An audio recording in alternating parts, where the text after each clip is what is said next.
Hi. So we are talking about 4 things to track instead of calories. And I went so far in the first installment of this to say maybe you will track these things instead of macros too, except for today's tip, which is tracking protein. So protein is literally the only macronutrient that I track with my clients. And it's mostly because there's a lot of confusion around it. The recommended daily intake for the Australian, or according to the Australian Eat for Health guidelines, is that women eat between 37 grams a day and 46 grams a day, which is roughly 0.6 to 0.75 grams per kilo of body weight per day.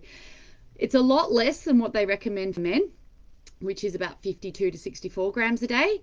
And the issue I have with this is that research done in female specific populations, so I'm quoting Dr. Stacey Sims. If you're not following her, it's time to. She has demonstrated that women need considerably more protein per kilo of body weight than men. And the reason for this is we have a lot more trouble utilizing protein. So we got to make sure it's always there. We have a lot of trouble building muscle and bone mass, and then we have a lot of trouble holding on to it. So again, protein. So what Dr. Stacey Sims recommends is almost double the Australian Eat for Health guidelines.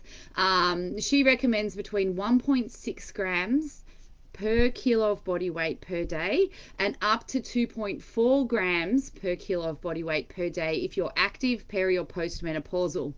And then she's also sort of making hints that we probably need to go even higher. Now, the Eat for Health guidelines acknowledge that women need to increase their intake post-menopause, but they're still just going to 46 to 57 grams a day, which is 0.75 to 0.94 grams per kilo. So still significantly less and not enough to build the kind of muscle we need and the kind of volumes that Dr. Stacey has demonstrated is necessary to build muscle as a female in that phase of life. So what's even more disquieting with this is the research in the Australian guidelines appears to be done on men still, and they've just sort of adjusted it for women being smaller.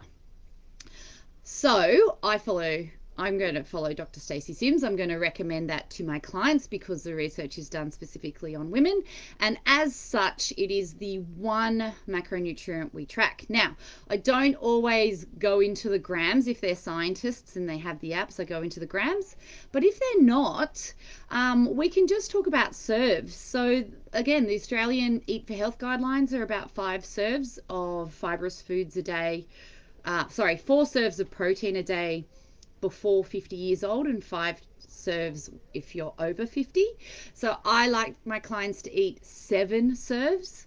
And a serve varies, whether it's ground seeds, it might be a tablespoon or 2, whereas, a steak will be the size of the palm of your hand.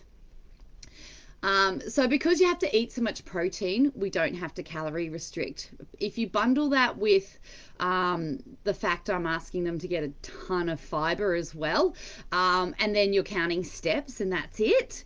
If your client wants to lose weight, it's one of the most healthy and hormone friendly approaches that you can imagine. So give it a try. Let me know what you think, and I'll see you next week with a new topic.